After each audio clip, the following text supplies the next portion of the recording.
Hey everyone, welcome back. On this episode I've got started on Richard's car. I'm going to show you 3 days progress on it. I've got the inner sill, outer sill and dogleg made. So let's go back a few days. Okay, so I'm going to make the outer sill for Richard's Cosmo now, so that I can unpick the whole assembly and start getting the floors that I made previously into the car. Change out the tipping die and put the step dies in. These dies will step the panel down the desired depth according to what die you choose.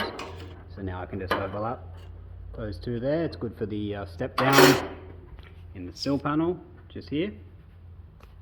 And I just measure the distance between the two steps, which is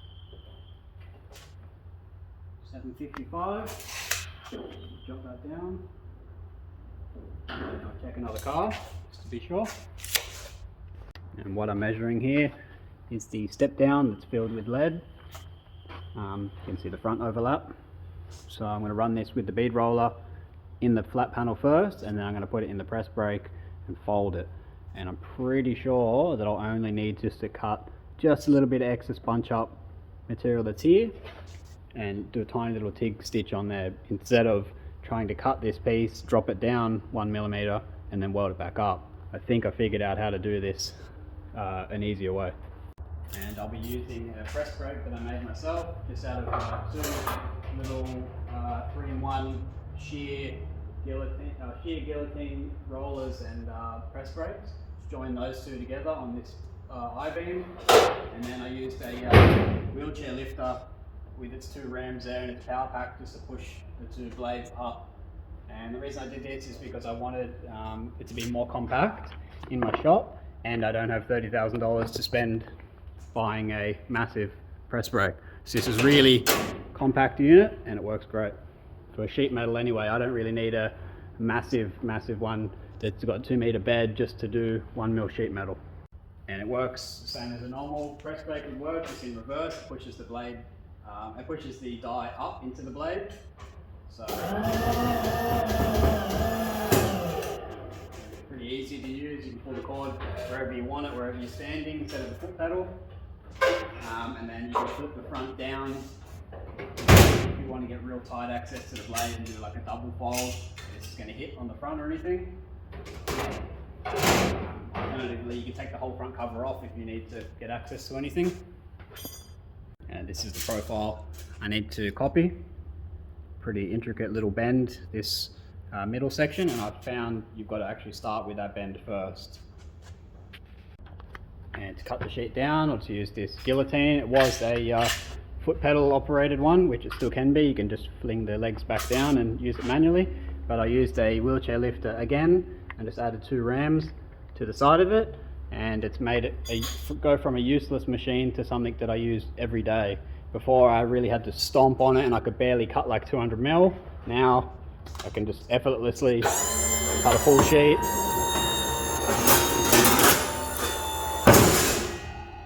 And the only thing I can figure out that's actually wrong with it is the return valve is a little bit too small, so the blade comes up fairly slowly, but it's easily changed. I just haven't changed it because it hasn't bothered me enough. And it just runs off a little 12-volt battery in there. I've got a trickle charger on it. I think I've charged the battery probably like twice since I built it over a year ago, so it's pretty funny that it just lasts so long because it's such a tiny little hydraulic pump. I was actually curious on what thickness material it would cut, and it has cut 3mm plate, so I think that's pushing it for this poor little blade. So I won't really do that often, but I have done 2mm full width. I've done a 3mm piece at about that wide and made a pretty big bang, but I did cut it, so I'm pretty impressed with that. So I think the 2 days spent making it was worth its weight in gold, because it's made it something that's completely useless in my shop to something that I use every day.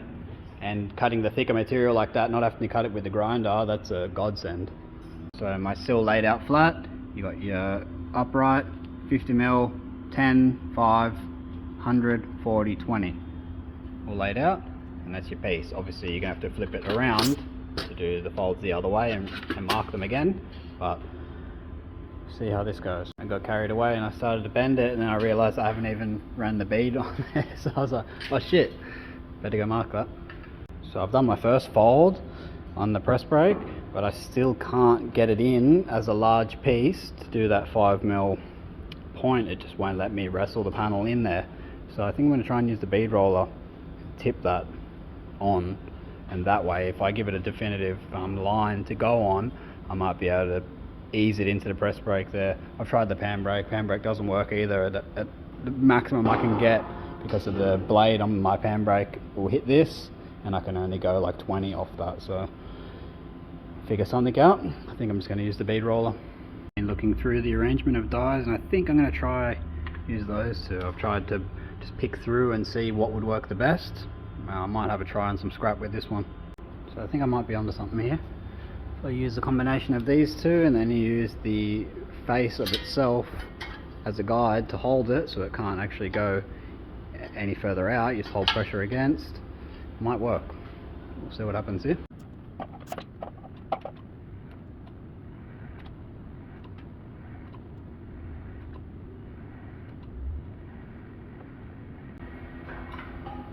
Okay, so with a few more passes, I should be able to get that to start turning over.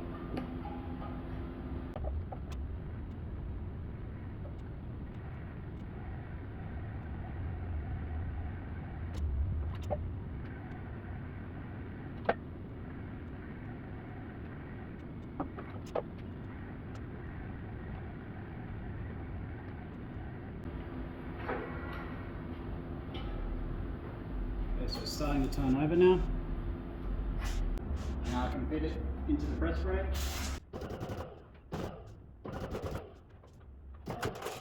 I'm going to do a 10mm step up. Because it's gained a little bit of a roll, I might just run this through the English wheel now just to flatten this off before I add my 10mm fold. I'm just using the flat lower anvil. Chuck it in there.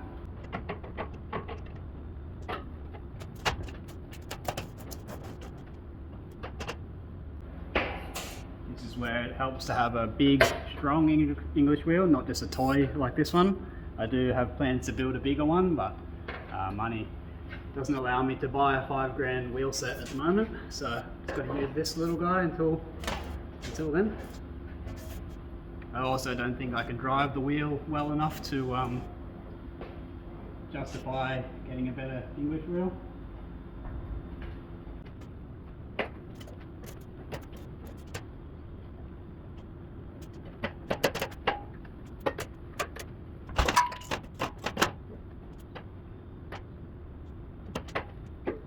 So let's have a look, see what it's like now. My steps are there, and I think it's flat enough now that I can do this 10mm fold. I'm having a bit of a crowning issue where it's a bit rounded here, and it's really sharp at the ends until about dead center where it starts to get a bit round. So I'm going to have to shim these down a touch in the center just to correct that. Thankfully I have left heaps of adjustment in the machines, so I can just shim them up and down where I need, and then adjust the blade if I need to put packers under the blade, in and out. So it is all adjustable. It's just one of them things that comes out of adjustment over time, and I don't really bend things end to end too often, so I won't notice it going out of adjustment. Now I have made little edge block, little V-block edge crisper tools before, not really been too successful. I'm going to try that. My phone's on 5%, so it's connected to the charger, but you can see it goes crisp, so that's how round it is. It's really rounded off there. I'm going to see how sharp I can get it by running it through those dies. So that was going all too well. The center was going really crisp, all good. I thought, I'll try and do that little bottom V, it'll come up a bit nicer. Bam, bam, cut straight through it. Fucking idiot. Start again. Fuck.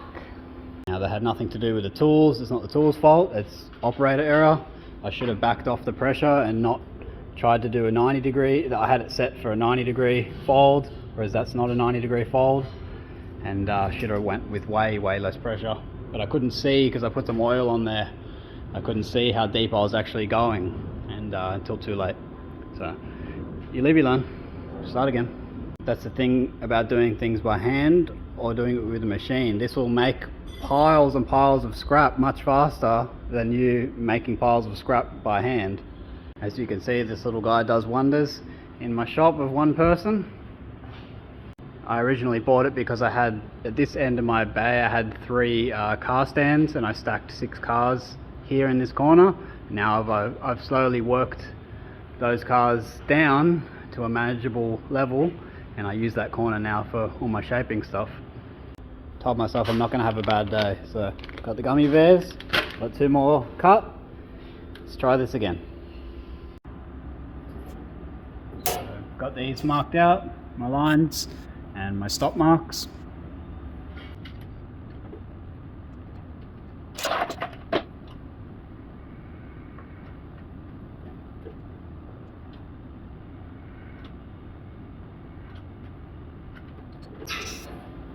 Okay, so steps added, let's stop at my last fold. Okay, so I ran both through for 2 laps. You can see it's a pretty sharp step. Now with my machine there's no backstop or anything like that, it's just manually, so you can just get used to your machine and you can get 90s pretty good. If you need more, you just bump it a bit more. So got these 2, the first bends are done. Now I'm going to change the tooling in the bead roller again and then run that second fold above. Tooling's been changed over and I'm going to try and run that second fold now, the 5mm distance one. Just pop you here.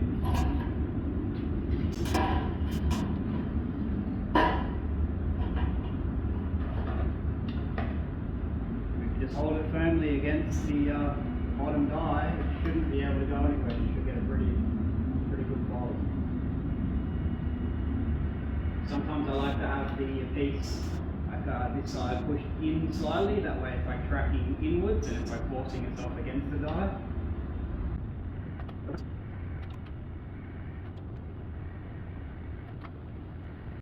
Okay, so it's started, first pass on there.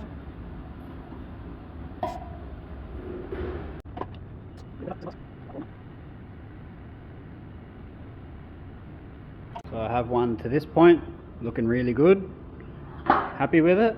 I want to just crisp up that little edge in the middle there. I just want to run it in the full max again, but I'm scared.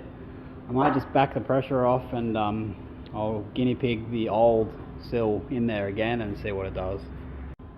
Okay, both at the same point now. This is the last chance I get if I want to run the edge crisper on there, because once I do this bottom fold at 100, it'll just clash into the machine. So it's sorry, this way, it'll clash. So this is my last chance that I can really get, because once I tip an edge on this bit, it'll just hit the machine straight away. So this is where we're up to now. I've got 2 folds left. I've got the top and the bottom. This area is about 100mm, and it's got a 20mm little overlap there. And I've got to figure out how to do this shape as well with some tooling. And the top is 35 at the back side, but like 50mm at the front. So I never realized there was a taper to it. So I've got to bump those into it now, and hopefully all goes well. The overlaps should work perfectly. They come out really good. And I'm not going to bother with the edge crisping tool because they're not that sharp factory. It's pretty much matched it. So if it was something sharper, I would go for it, but it's actually pretty round factory. Now the bottom isn't dead flat. Just need to touch a shape there. So you just do it like every 10mm. You just give it a tiny little bump on there, and it'll, without making any marks, it'll gradually pull it around. Because they're top tapered, I was like, you know what, I should check the bottom is 100 the whole way. And I was like, why does the back get smaller? And of course, it just tapers back up. I don't know if it's meant to be like that or if it's been hit. I dare say it's just, they didn't care. The rest of the undercarriage is hanging down so much that what would they care if it kicks back up 5mm? But yeah, it definitely should be there. Weird. I'm just going to run it 100 the whole way so it looks symmetrical. So step down each end, for the quarter and front overlap.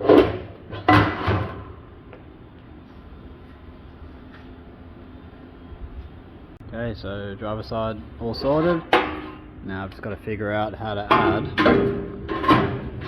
these little, they're like almost like a louver, but it's squared off, and I'm assuming it's just a drain point for any water that gets trapped inside the sill. So I'm going to add those. Might make some tooling up, considering I have to add it to the front guards as well. So to finish the end off, just needs the corner trimmed out, and then there's a little flange that goes up just there, that meets onto the edge of this panel.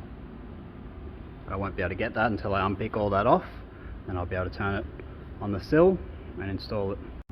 So melted the lead out of the joins. So ugly, just bashed in and welded factory. Like, jeez, come on. I wonder they rusted out so badly. Look at the crust that just builds up in there and just rots out because this vent is just open.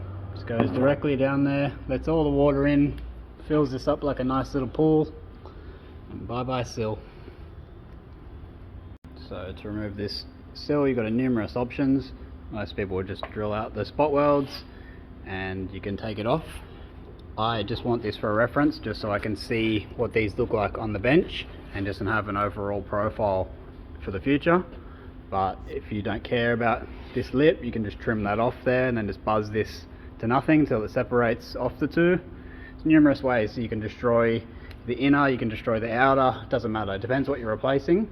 But if you want to unpick it neatly, you just drill all the spots out and you can try and pull it off. There's no way I'm going to be able to salvage any of this join, but I'm just going to chop it on this side of it just so I got a reference of where that step actually is for the future.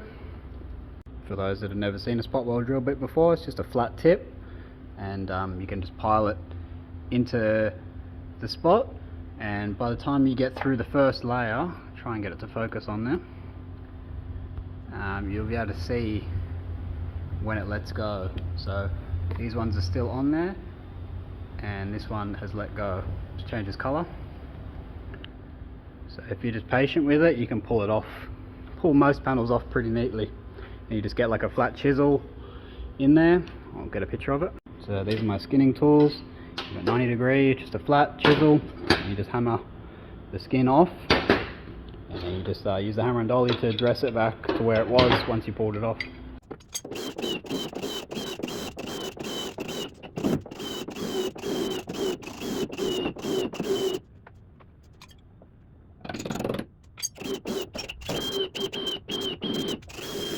And you can get your chisel in the seam, and if you hit that, you should be able to bust the seam the whole way along. I don't know where I can position the camera to show you this.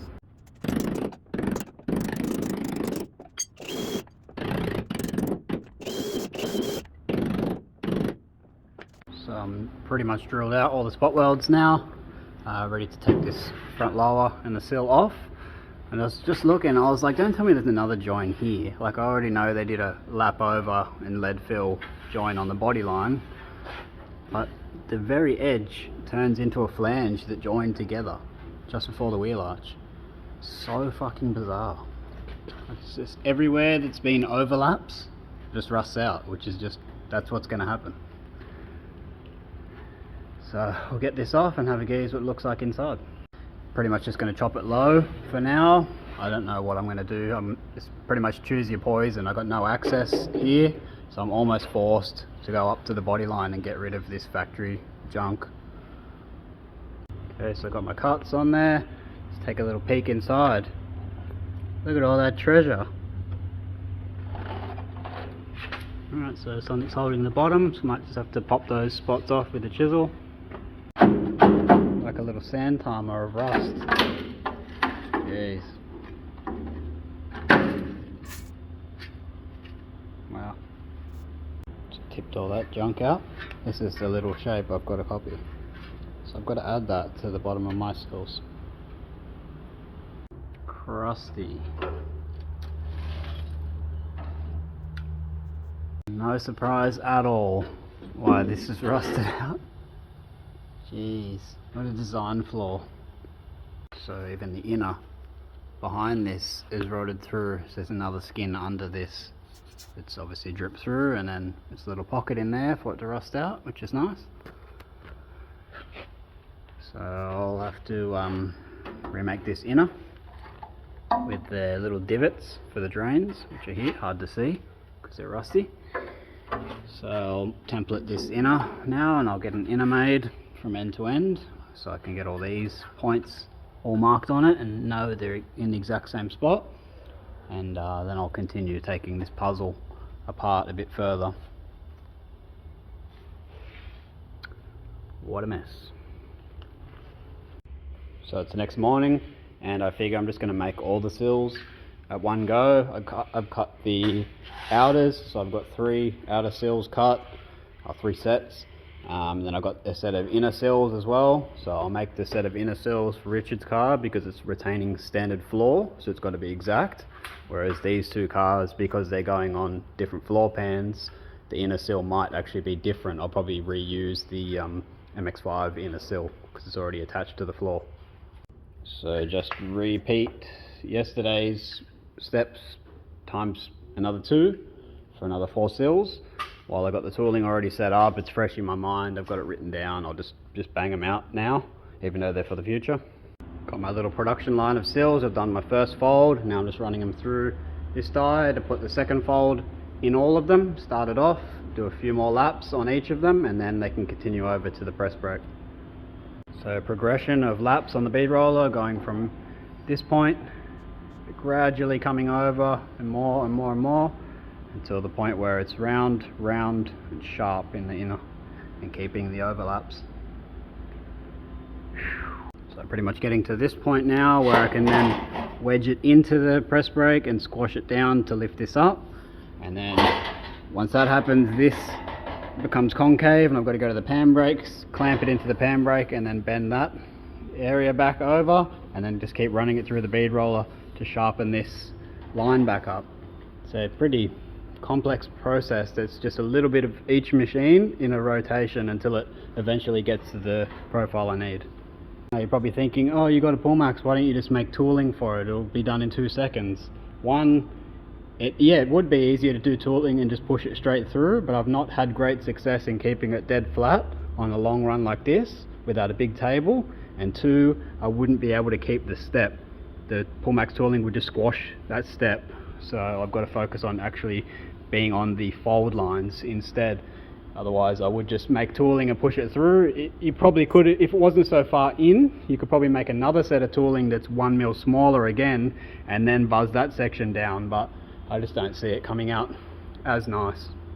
So after getting it in the press brake, the center is a little bit bowed, so I've got to run it back through the bead roller just to push this piece, push that piece back down, and that was pretty easy.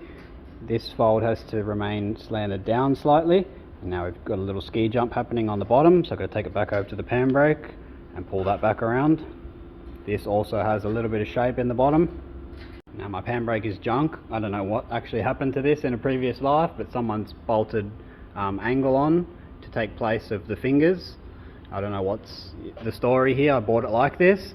I haven't actually needed a pan brake too much, so I haven't thought of buying a new one just yet. My only conclusion to this madness is they wanted a radius fold, and it does actually give you a pretty nice radius fold, which I've done one over here. It gives you a pretty decent radius fold, so that's the only conclusion I can give to why they've welded angle on. So the cause of my crowning issue was my bracket actually cracked and snapped off, so this was just lifting up and I didn't even notice. So stupid me, I should have put a gusset here. I didn't really think it needed that much strength, but I'm just going to gusset all of these little adjuster points now. And the only reason that it actually has a hood on it is for visual appeal, because the blade on this press brake was longer and I didn't have any means of cutting it down straight. So this piece is the same, but the blade is longer, so it's up high, and I couldn't handle looking at it. It doesn't match. So I was like, ah, fuck that. Just make a cover out of sight. I knew things were running a bit too smoothly. Richard's one's perfect. Barden's one's perfect. My own, 2 of the same. What a donkey. I'm gonna make 1 more. So all sorted now. Got a pair for Barden's car, a pair for Richard's car, and a pair for my own car. Just got to figure out the tooling now to do the bottom little drain bulge, I guess. Now as for the drain points, Richard's car is the only one that's going to be running a standard floor pan, so I'm not going to bother making tooling. I'm just going to do it by hand. I only have to do 4 plus 2 on the front quarter panel, but it's only 1 car. I'm not going to bother to make tooling to replicate this with the machine if I'm only going to use it once on this car. My chosen method to add these little drain indents is just to draw it on there. I slit diagonally. I got the bead roller and I did a little faint break line there to help it gradually bump over, and then I just bumped it over this little die by hand, and that's it. It's just where I'm at. So I've just got it clamped to the bench either end, because once you obviously slit this, it wants to bow outwards and lift up. So I just got it all clamped down in place. I'm just going to make some little triangle infills now for these pieces, and should be sweet. But it's 5 o'clock, so I'm just going to jet inside and I'll battle on in the morning. So just use a little bit of scrap with snips to cut the triangles, just to TIG infills, and I'll repeat the same process, but I'll probably set the tripod up so you can see the whole thing. And to get the lines put back in it, use a combination of a chisel and over the top of the dolly. So put the lines back in from this side, and then set it over the top of the dolly to form it back where it needs to be. So this is where TIG is superior to MIG in every way, because the metal remains malleable. You can't do that with a MIG. You'd MIG this patch on there, and that weld there would be too hard. It would be harder than the parent metal, and you couldn't do anything with it. It's just you've got to grind that to shape, whereas TIG, you can fuse those together and then shape the metal back where you want it to be, because it acts exactly like the parent metal. And that's all sorted, they're added. So I used the belt sander, the little whizzer. I used that to knock the welds down at the start, and then just finished with the 80 on the DA. So that's all sorted, they're added. So now I'll do a little time lapse one of set the tripod up, and I'll show you it start to finish. I still have to go along and just get rid of those little highs from curving that bead. It didn't enjoy curving, so I've just got to go sort those out as well before I'm finished with the sills. So I use snips to cut my diagonals. That's where I know the point has to bend to. So I run it over to the bead roller, add my faint little break in each end there. So I added the break. You can faintly just see it because it doesn't actually fit inside the bead roller properly, so you can only just get it to bite the end. Now I'm going to use that area there against the dolly, just tap it over.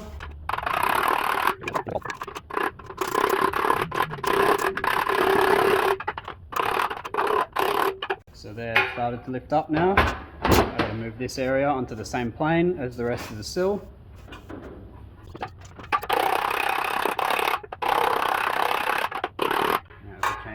Hammers to a high crown, because if I keep using this hammer, it's going to hit the edge of it on the radius. I'll grab one of those. Okay, got it.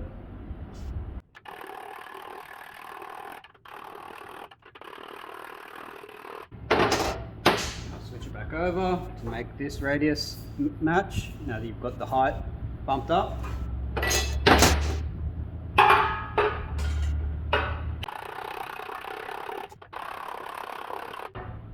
Okay, happy with that radius. Now for the fold here, just going to use vice grips, because there's no point going all the way over to the folder and taking all the blades and stuff out just to stuff around. It's easier just to give it the fold it needs.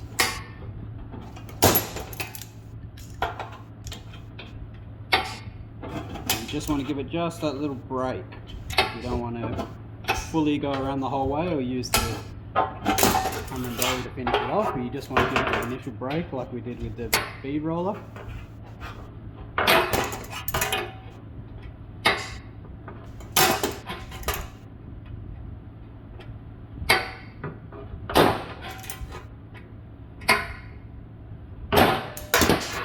And use the anvil again, sharpen that back up.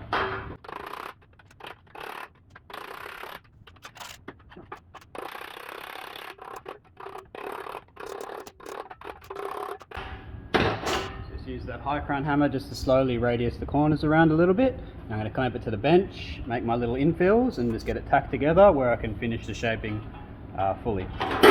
Now the center is wanting to lift up because we've cut these slits here, just wants to spring back on itself. So I've got my little piece that I've cut, clamp back to the bench.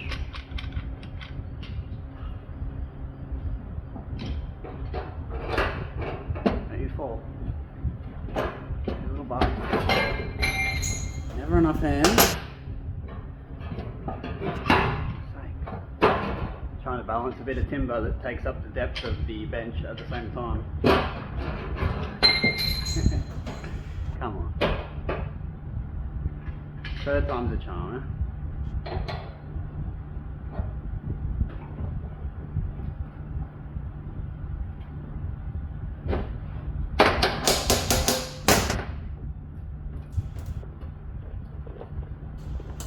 Okay, so that'll hold it all down to the same plane.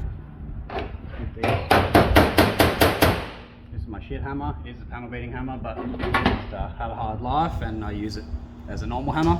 I don't really use it for any final work.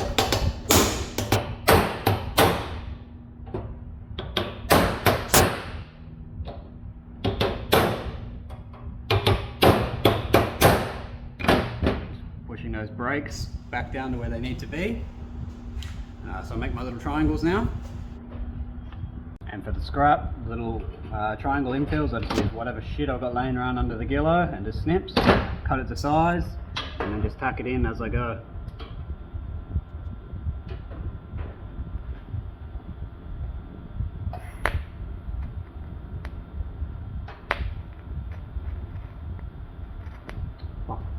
I have to turn the aircon off, it's literally blowing straight into my gas.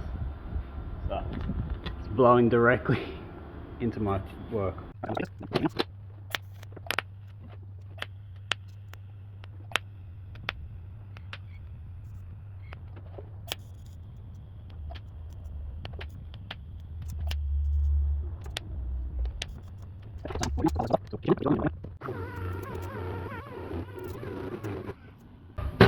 So I've got a little bit of a wobble going on here, so I've just got to chisel that area down.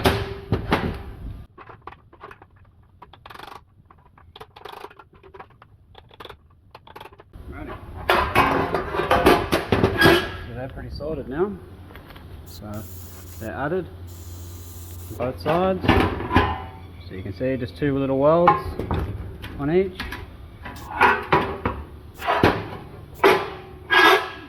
Get the original.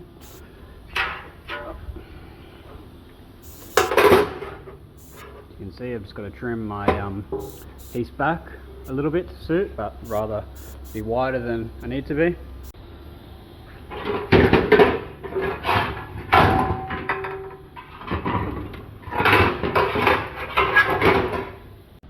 One more to add, which is on this quarter panel here. You can just see it there, and I've got to make the front half of this sill. Now, judging by what's left there, I can see that it does taper in, which I'm assuming is to be another drain, which obviously didn't work too well, and it kicks back up here, which gets spotted on the side as well. So I'm pretty sure my sill comes to about here, so I'll just make this piece separate to get together. And thankfully the piece that I ruined at the start comes in handy, because I have those two pieces which I didn't cut through, so that's nice. So I've been able to decipher that there's another drain point, 300 again, and then 300 again is the final drain point, and it's a bit larger. It goes all the way up to the top, obviously, because this area's got a pool into it. So I was able to confirm that by looking at this other Cosmo over here. Now, as crusty as this one is, it has the drain point that shows me it goes all the way up to the top.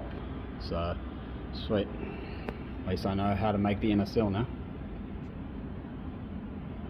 So, recreating this front half, I don't really know what I'm doing yet, so I'm just going to make it in sections to figure out what it actually needs. I know it needs a big drain the whole way down in multiple piece, and then a front cap on it.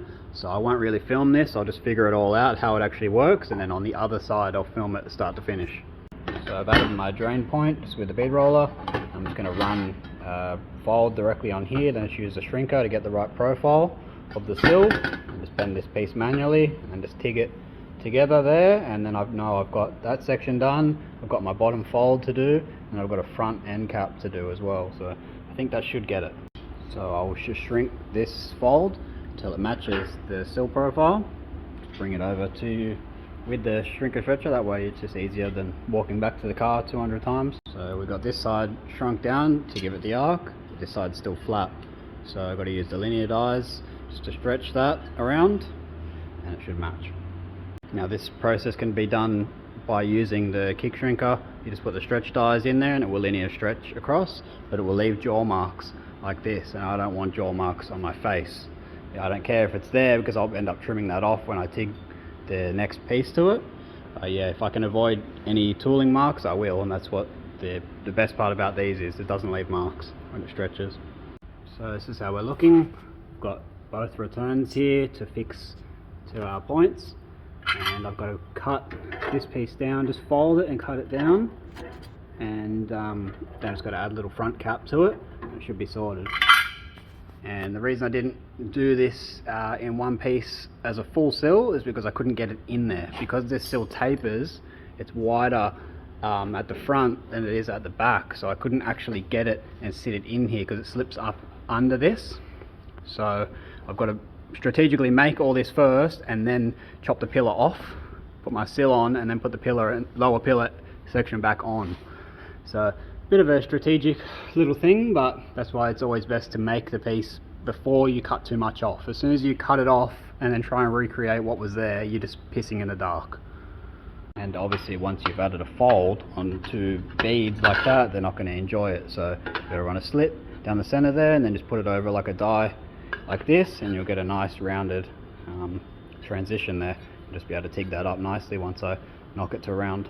Okay, so using that for your round transition, you've now bumped that up to the right height for the drain, and then you just use a radius point on the hammer just to slowly bump the corners around, and then once you TIG it up you'll be able to sand it up nice.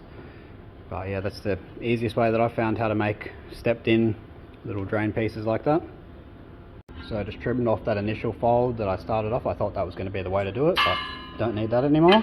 Just going to do some trimming now to get these two pieces joined together. Just trim the top to suit, and I should be able to get those joined together and have my sill.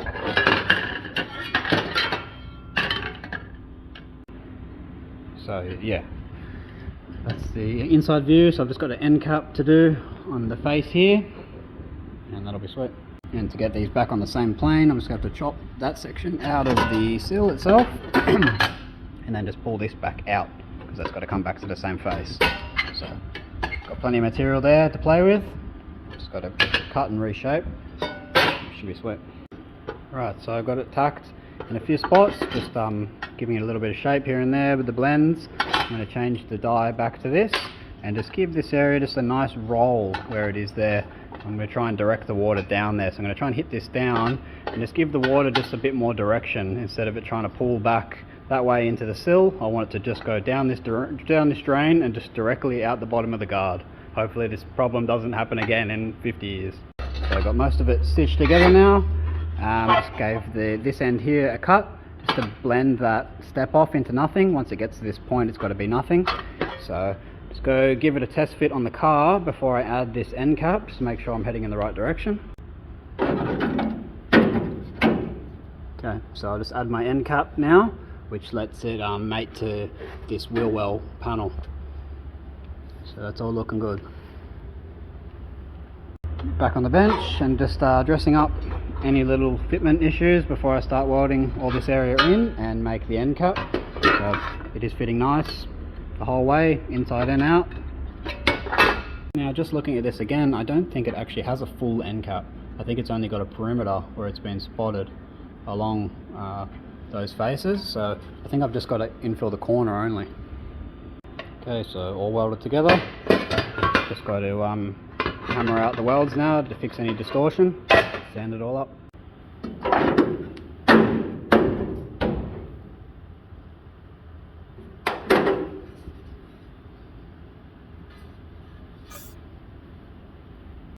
Dissecting the front half of the sill now, and that will show me that it's also rotted up in here for this piece.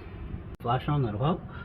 So yeah, so to get to the floors that I've already made to put in, there's a lot of work just to get to that point. So now that I've got this front section unpicked, I can see what the inner sill looks like. I know there's a drain indent every 300, so there'll be another one here. And now I've got a template, this dog leg again. So I'll template this dog leg and make this, and that way I know I've got it. Once I know I've got it, I'll chop it off, unpick all this, and then I can see how the back side of the sill has been folded, which is easier. So I'll fold those up, but I want to get this dog leg off so that I can make this inner sill. Once I've got the inner sill made, then I'll pull that section off. I'll have a look inside here. I'll probably have to remake this piece. Obviously remake the lower of this, but then I should be pretty good to start drilling the floor out and know that I can put my floor in and then start rebuilding the car piece by piece until I get to the outer layers. So annoyingly, I've actually got to add another drain point here. I didn't notice that there was one here, as well as being on the outer quarter. It's also on the sill as well, so it overlaps it twice. So I'm going to add that now. So I've already covered how to make these in one of the first episodes, so I'm just going to speed through it, not going to bother filming anything. Just paper template, tipping die, shrink a stretcher just to get you your corners, and that'll be it. I'll get you there. Okay, so I've got this all made now. Ready to unpick the one that's there, and I can continue to dissect the car, but not bad for one piece. Alright, so I just got it sitting next to the car. Just got to shorten this up when I join it so that it meets. And I've got to take a touch off this dog leg as well so it comes forward, but other than that it's all going to work really well. So I can unpick this dog leg now and then just start drilling this area off so that I can pull it off and slip the sill up behind it. Okay, so clamped together off the car, ready to trim the front down, join it up, and then I've got to add one more drain point along there as well. But fitting pretty cool. It all just goes together nicely. Alrighty, Friday morning, back to it.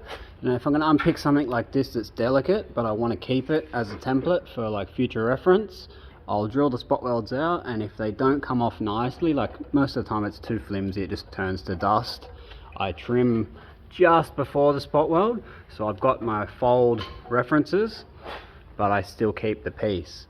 So especially with the bottom was just so crusty and caved in that I knew trying to unpick all the welds that had been put on there neatly, just impossible. So I'll just cut it just after the fold, so I've got all reference points to make another paper template if I lose my paper template.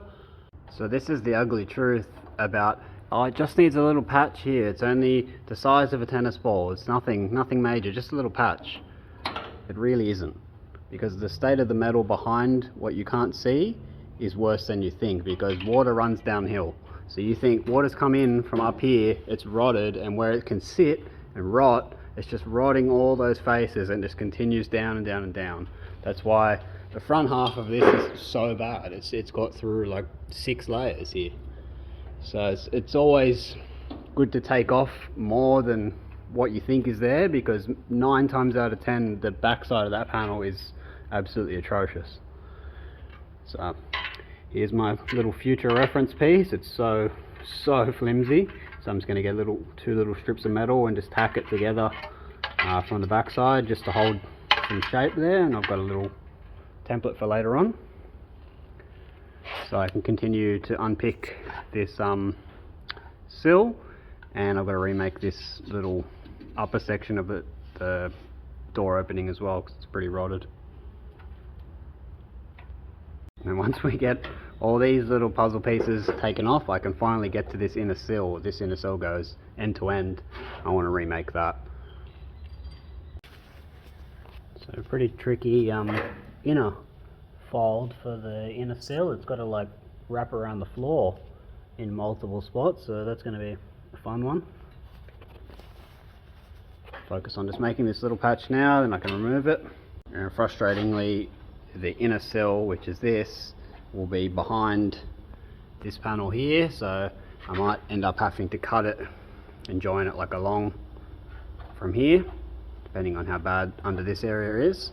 But yeah, there's no access in there at all. It looks alright, so we'll soon find out.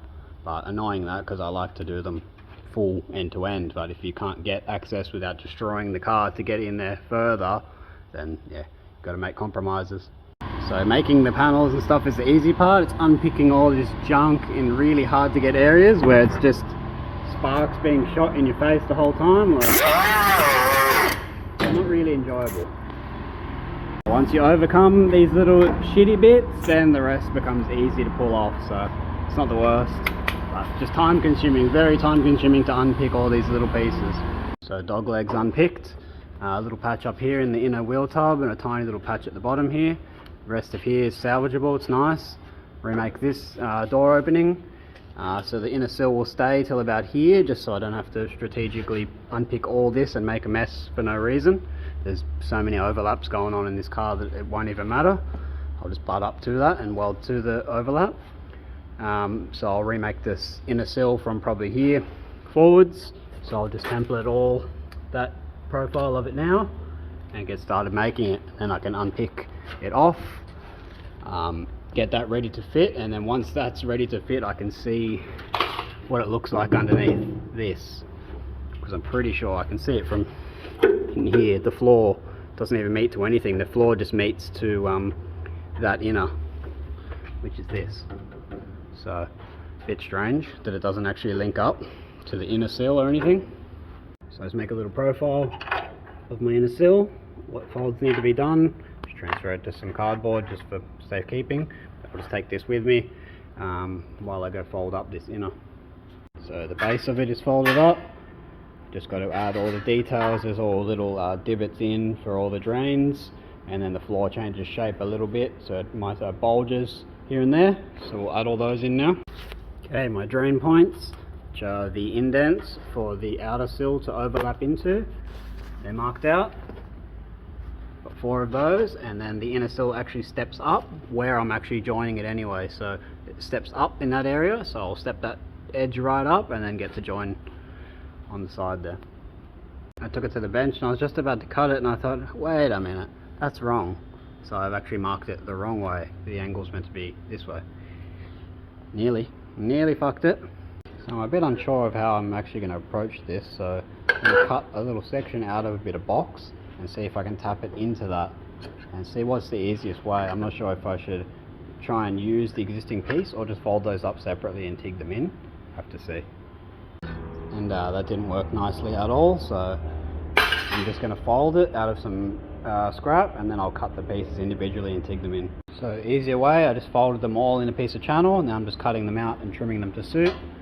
So just put them in, and then I'll just TIG them all in place.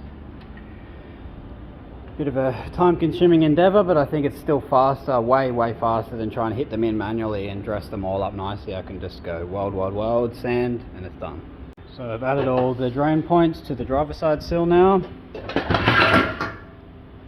Just got to step just the very edge of this up 10mm, and I'm going to do the passenger side when I do the passenger side, because it has oil lines and stuff that run down the side of the sill, so I just want to make sure it's actually identical before I make it beforehand. All sorted, ready to go back on the car. Got the step down to 10mm.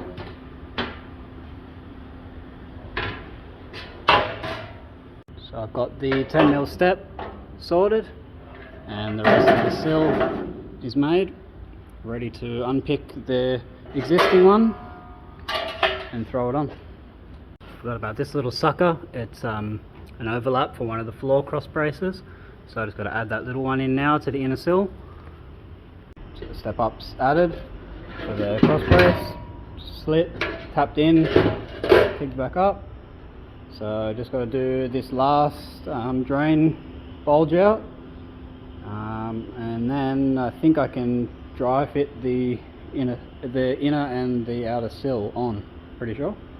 Don't know if I actually showed making the brake, just by using the tipping die, soft lower wheel, just to... Alright, try that again. So adding a little break, a faint little line just by using the tipping wheel and the soft lower wheel will allow me to bend that up manually. It just gives it somewhere to go, like a little bit of guide. Alrighty, front's fitting nice, slipped in there good. I just didn't realise that the floor bulges in again just here, so I've just got to add this bulge in, and it should go in then. There's that step in for the backside added. So inner sill is still attached, but as you can see it's fitting really nice. Ready to remove the inner sill completely up to about here. So just mock fitting the sill now so that I can put the front piece on and join it on the right length.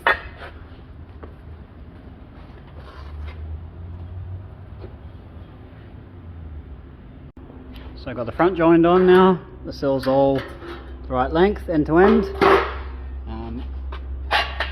Overlaps on nicely. Just have to trim front of this down a touch. I think it needs to come forward a bit. I've left a bit too long. Ready to sit the inner sill in, sit the outer sill on, and see what that piece needs. So that's both layers sitting there on top of each other. Now to fit the dog leg. Okay, so pretty happy with how it's all fitting. That's all 3 layers on there now. Bit of trimming to do on the dog leg, but other than that, fitting really well.